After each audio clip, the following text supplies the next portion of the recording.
Shalom Bapak Ibu serta saudara yang terkasih. Sebelum kita merenungkan firman Tuhan di malam Passion yang keempat ini, mari kita bersatu di dalam doa. Puji syukur bagimu ya Bapa, atas berkat-Mu kami masih boleh diberikan kesempatan untuk mendengarkan firman Tuhan. Tetapi ya Bapa, kiranya firman Tuhan yang kami dengarkan tidak berlalu begitu saja, melainkan kami lakukan dalam kehidupan kami, sehingga perkataan dan perbuatan kami mencerminkan nama-Mu ya Bapa, dan hanya nama-Mu saja yang dipermuliakan. Tuhan juga berkati hamba Tuhan yang akan membawakan firman Tuhan, kiranya Roh Kudus bekerja atasnya, sehingga apapun yang terucap olehnya hanya seturut dengan kehendak Tuhan saja. Kami berdoa di dalam nama anak-Mu yang kudus, Yesus Kristus. Amin. Perenungan kita di malam hari ini diambil dari Yohanes pasalnya yang ke-13, ayat yang pertama sampai dengan yang ke-17. Injil Yohanes pasal ke-13, ayat yang pertama sampai dengan yang ke-17. Yesus membasuh kaki murid-muridnya. Peristiwa pembasuhan kaki seharusnya menjadi kisah yang sangat berkesan dalam kehidupan manusia. Dalam peristiwa ini, Yesus ingin menunjukkan betapa besar kasih-Nya kepada para murid. Meskipun Ia tahu bagaimana sikap para murid-Nya menjelang masa-masa penderitaannya. Peristiwa pembasuhan kaki sebenarnya juga adalah cara Yesus untuk menegur para murid yang diliputi rasa keserakahan. Kita bisa lihat di ayatnya yang ke-9, untuk menegur muridnya yang mengkhianati Dia.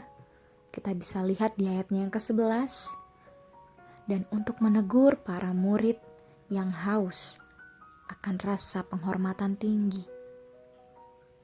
Penghormatan tinggi yang dimaksud adalah dalam ketiga Injil lainnya. Para murid mendebatkan posisi siapa yang terbesar di hadapan Yesus. Dan hanya Injil Yohanes yang menceritakan peristiwa pembasuhan kaki. Sungguh ironi, para murid justru mengabaikan penderitaan yang akan Yesus alami dan ingin terlihat siapa yang terbesar di hadapan Yesus. Sedangkan Yesus yang juga mereka tinggikan, yang mereka sebut Tuhan, yang mereka panggil guru, justru merendahkan diri bagi mereka. Yesus justru menanggalkan jubahnya dan melayani mereka. Saudara yang terkasih, di masa kini, Injil Yohanes yang baru saja kita baca adalah surat cinta Yesus bagi kita. Layaknya surat cinta pada umumnya yang ingin si penerima berbahagia, di dalam surat ini pun Yesus ingin kita berbahagia. Bagaimana caranya? Dengan jelas Yesus mengatakan kita akan berbahagia jika kita melakukan apa yang telah Yesus teladankan bagi kita. Mari kita lihat di ayatnya yang ke-13 sampai dengan ke-15. Kamu menyebut aku guru dan Tuhan, dan katamu itu tepat, sebab memang akulah guru dan Tuhan. Jadi jikalau aku membasuh kakimu, aku yang adalah Tuhan dan gurumu, maka kamu pun wajib saling membasuh kakimu, sebab aku telah memberikan suatu teladan kepada kamu, supaya kamu juga berbuat sama seperti yang telah kuperbuat kepadamu. Saudara yang terkasih, Yesus ingin agar kita tidak seperti para murid yang memperebutkan posisi paling besar. Yesus ingin dalam kehidupan ini kita tidak mementingkan tahta, Yesus ingin kita kembali menyadari apa tujuan kehidupan kita.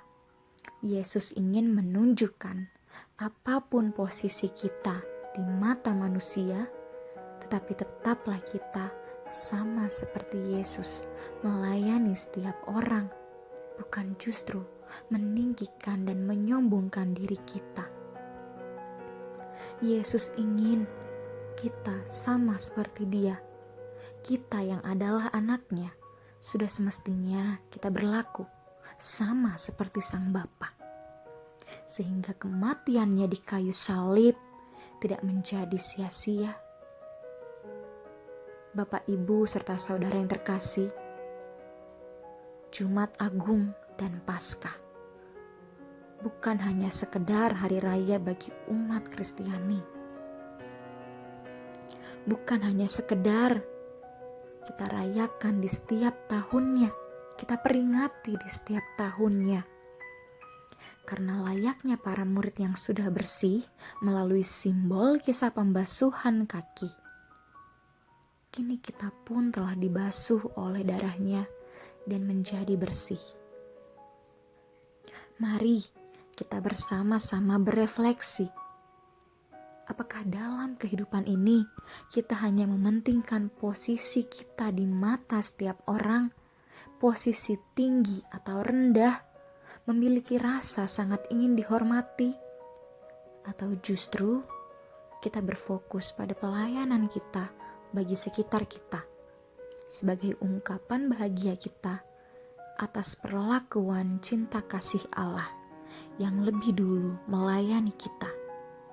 Dan demikian, kita pun dapat membalas surat cinta Allah yang telah membuat kita berbahagia. Tuhan memberkati. Mari kita berdoa. Ya Bapa, kedudukan, kesombongan, ingin ditinggikan, tidak luput dari kehidupan kami. Tetapi melalui firman Tuhan pada malam ini, kami kembali diingatkan apa tujuan kami di dalam hidup ini. Pimpin kami ya Bapa untuk menjadi anak-anak-Mu yang menyediakan hati dan diri kami untuk setiap pelayanan di sekitar kami. Kini kami telah bersih oleh darah-Mu ya Yesus. Biarlah nama-Mu saja yang dipermuliakan dalam kehidupan kami. Hanya di dalam nama Yesus kami berdoa dan mengucap syukur. Amin.